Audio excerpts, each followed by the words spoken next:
Our last speaker of the day, and this is Charles Cinert.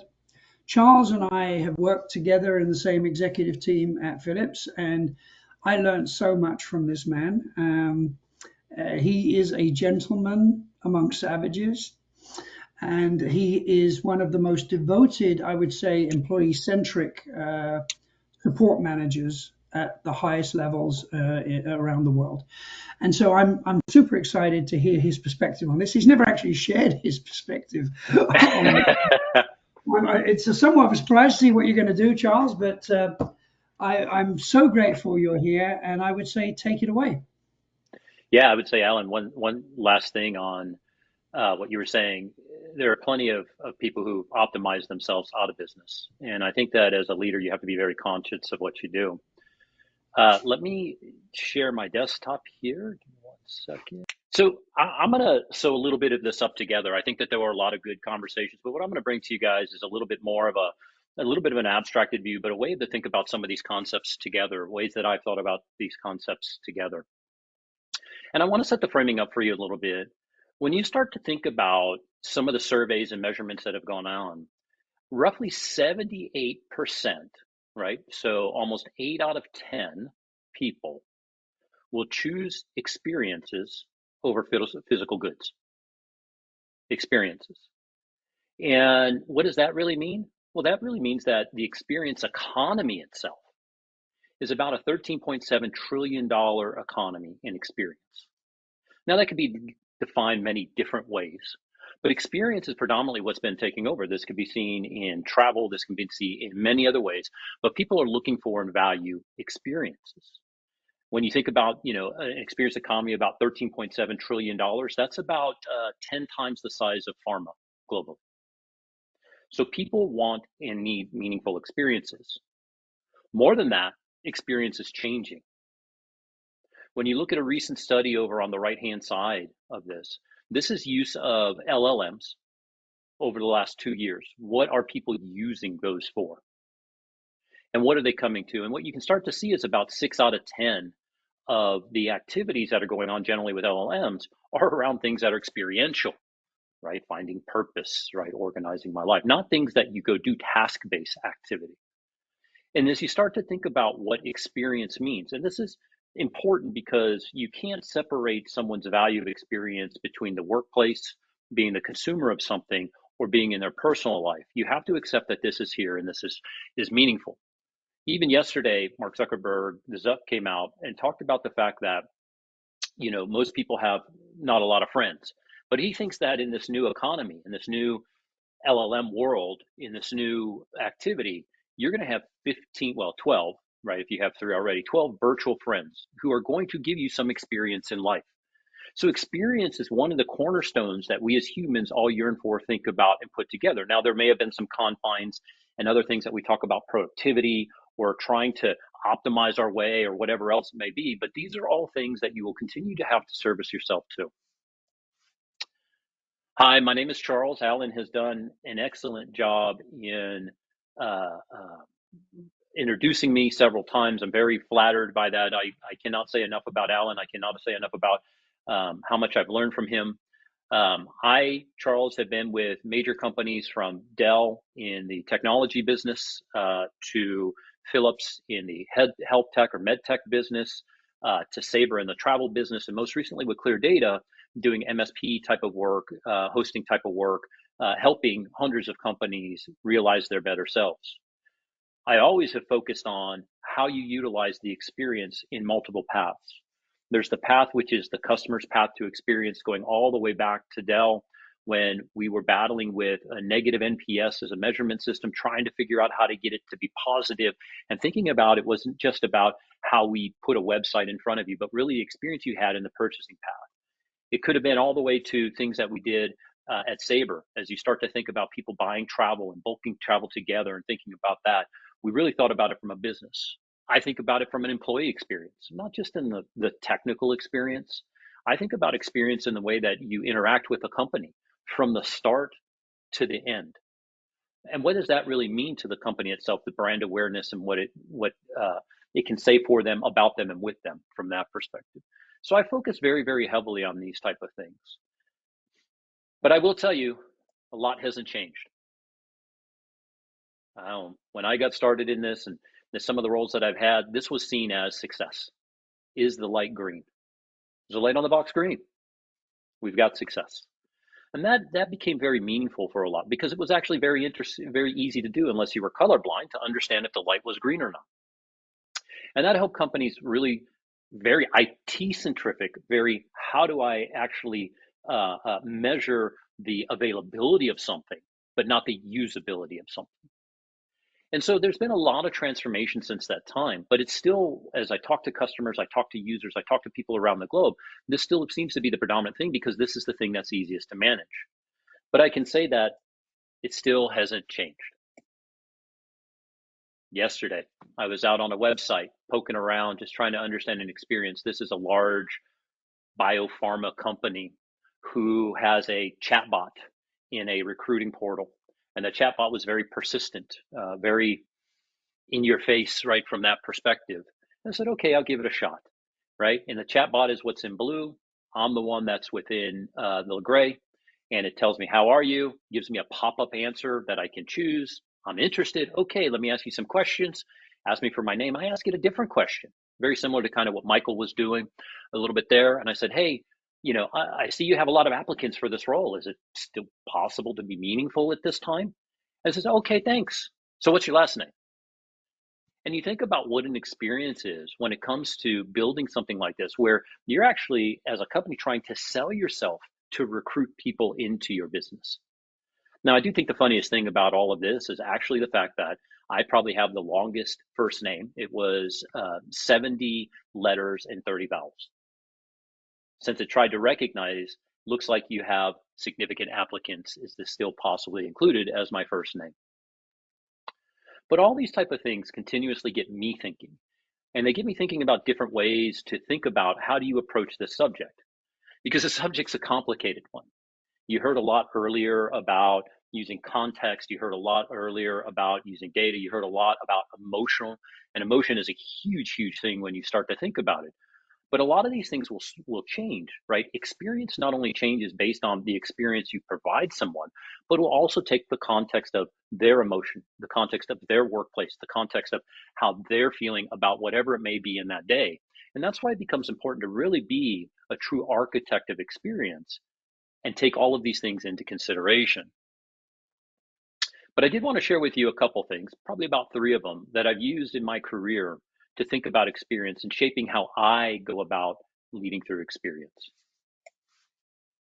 The first one is the dinner table. We all have a dinner table or a dinner nook or a dinner place, somewhere that whether you work from home and you get up and you walk into the next room, you go to it, or you come back to home, you have your breakfast there most times, probably. You probably have your dinners there most time. Even if you don't have a dinner table, you have a lunchroom table. And I've always asked myself, what's the conversation at that table? What do they talk about? When I come home from work and my wife says, hey, honey, how was your day? What's my answer? Another day at the office. Or, wow, you know what? I got into this really interesting thing. Or I was in a meeting with some senior leaders and I was heard. The experience that you're willing to talk about at your dinner table is the experience that you have throughout your career, whether that's how you interact with technology, how you interact with process, how you interact with people. And it's really a truth teller. I know that there's not a lot of context listening or tools like we saw that talks about how do I listen at the dinner table. But if you put yourself in a frame of sitting in one of those seats and thinking about the type of experiences you want to architect, they all come down to the dinner table. Whether it's, again, you coming with someone in the evening to do it, maybe you have a family get to go on Sundays and they ask you, how was work? Or how was this? Or even if you offer it, I went to the bank and it was a horrible experience. The IVR didn't work. But if you put yourself into that frame when you start to listen and you start to build experiences, that becomes much more palatable. I also think about Granny always knows. I'll give you an interesting story about what this means to me. I was working in a role at Philips where I was responsible for internal IT, for our personal IT and our commercial IT and our enterprise IT services. And one of the things that we were doing is we were doing a laptop branding switch out. And we were trying to figure out what was the process that when we sent out a laptop, whether it was a new hire or a refresh, what is that process of getting that set up? How easy is it to get to your data, get your applications? How long are you spending? All of this other stuff. And what we started to see and what we started to recognize was that it was a very tedious and cumbersome process. The problem that we ran into was that everybody was sitting there with their own bias. The hardware people would say, no, no, no, the hardware is really easy to use. The software people would say, no, no, it's eventually going to magically pop up, but who cares if they have to go to an app store and download something for an hour? The trouble ticket people said, no, no, you know what we're going to do? We're going to have automated portals. And they all had a way of justifying how easy a bad process was. And so, you know what we did? We sent a box unopened to my mother. And we said, listen, videotape it or record it and share with us what it was like to unbox and to get online. And as we watched multiple iterations of that, it was very easily unbiased to be able to say, if Granny cannot get online easily, nobody can. Nobody can. That includes the executives who have support teams that do that from them, anybody else. I always look at it and say, would Granny be able to do this? As I think about all of the ways I want to architect an experience. I also think that experience is changing. Experience is changing a lot. I don't know if you've ever seen this around the world, but used to be a time when if you were a hobbyist, let's call it, you would run and you would go out and you'd want to do a 5K or a 10K. You would sign up for a run around maybe some holiday or something to that effect, a New Year's run. In the US, we have turkey trots, this type of stuff. And there were some people that figured out that what was lacking was an experience. An experience wasn't right foot, left foot, right foot, left foot, right foot, left foot. And in the late 2000s, they started up a company called Tough Mudder. And this Tough Mudder has gone around creating what's called OCRs or obstacle course racing. And these obstacle course racing still have the same concept, right foot, left foot, over some duration, 5, 10, 20K. But what they've done is they've put other experiential things into the path and created an environment where you're there with others. And that now has become $100 million industry for multiple companies by just changing the experience in the path that they have. And if you don't know this, I've been a victim of this. This is actually, you run into this. It's a pit of mud to slow you down. You see all the wires that are hanging. They randomly charge with an electrical shock. And so as you run across, you could or could not get shocked in that mud. And I can tell you, when you get shocked by personal knowledge, it's awful stunning, for lack of a better way to say it, as you take a mouthful of mud and go down to the ground. But you start to think about, how do you architect experiences? I've given you 3 ways to think about it. What do you design that you want someone to talk about at the dinner table? Think about what you talked about at the dinner table yesterday. What do you think Granny can do? Whether it's my granny, your abuelita, anybody else that's out there. Think about what they can do in the experiences you're doing, because the simplistic experience is the best experience. And understand that there's always a better way to do it. You can take a 5K race where you put a right foot and a left foot, a right foot and a left foot, and making something that people are willing to go spend $100 to $150 a pop to go experience. So the experience and the architecture of the experience becomes very, very important. Okay, Charles, so you got some wisdom of time, you've got some thoughts. What does that really matter? Like, you've got a point of doing it, which I do, and I've got one that I can share with you that's been successful in many different ways. But what do I do with this? Okay, let's talk about 3 categories, and they're 3 kind of simple categories that you're all used to in some way, and let's call it measurement, process, and people. And these are kind of the final things that I'm going to leave you with here to start to think about. And think about in a way that you want to be able to start to architect the experience. Again, architecting experience isn't just an IT thing. Is the light green? Is the application up? Can I get from right to left in an IVR? I've managed 2,000 IVRs at Dell in an any to any. And Michael was absolutely right. I can create an IVR that will get you right to left. That still doesn't mean it's a good experience. It still doesn't mean that bad music that nobody wanted to pay for copyright, that just howls into your ears because somebody has it at level 9, creates a good experience. And so you have to be very thoughtful in architecting these experiences. So let's think about some stuff in measurement, right? An XLA or an agreement is an outcome. It's an outcome of many measurements, right? There's inputs, there's outputs. Make sure that you're measuring all of those. I saw the dashboard that was there earlier that was being used via DXC. And I looked at it a little bit and I asked myself, do I have the right input measurements? And do I have the right output measurements? Or are they all output? Because the truth is you cannot manipulate outputs. I can't manipulate the money in my bank account. I can manipulate how much work I do or where I work or what I do for work. And so make sure you have the right balance of those. And in today's world, storing data is very, very cheap. So collecting the data to be able to use it in that way makes a lot of sense. Because what it really drives to is next is really understand your correlations and your causations. It was shared with me once by a master black belt that I got my master black belt from, a gentleman named Paul Jordan. And he talked about correlation and causation. And he said, too many people stop short at correlation when something is moving together. And he said, you know what that's like? And I said, I don't know what that's like, Paul. And he said, that's like shark attacks and ice cream in Florida. So, well, what do you mean, shark attacks and ice cream? He says, well, they correlate. In the summer, shark attacks go up.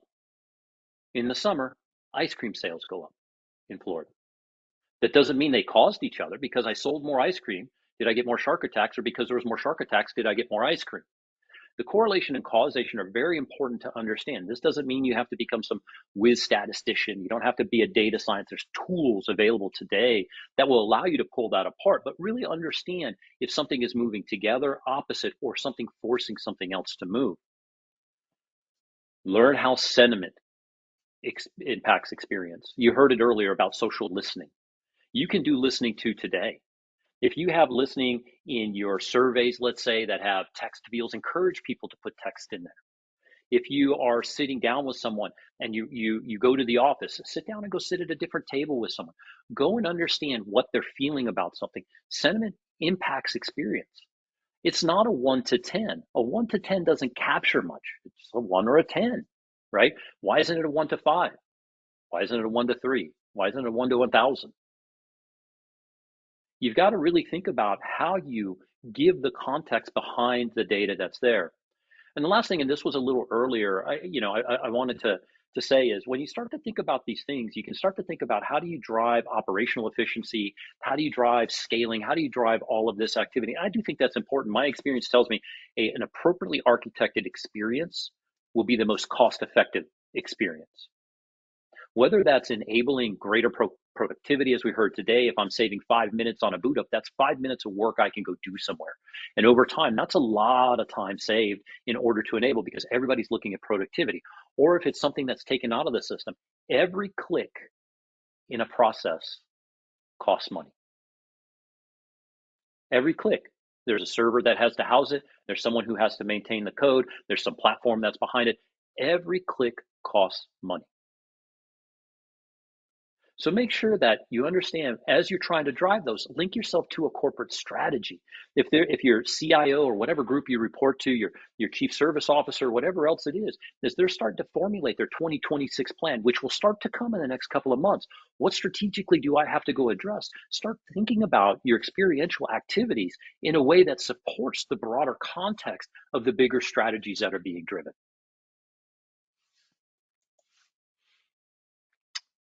I would tell you, don't assume, walk the process. When you think about that IVR that we heard earlier with Michael, when was the last time the IVR architect called that, right?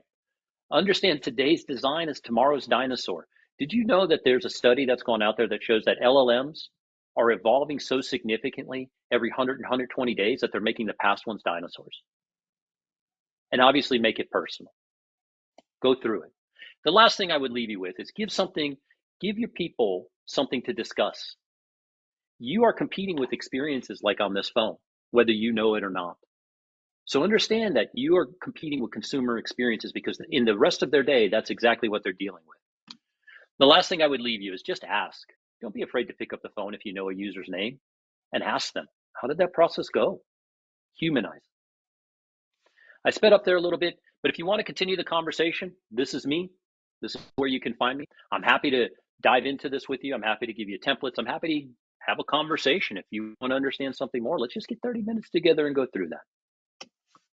So, Alan, that's what I had for us today. Thank you so much, Charles.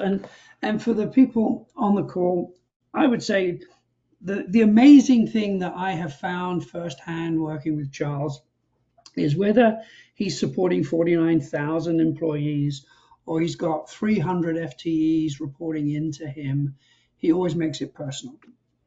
And I would also say, as nice as he is right now, I've also seen that he's very tough in pursuing his goals and objectives, which makes him perfect for this type of role. So thank you so much, Charles.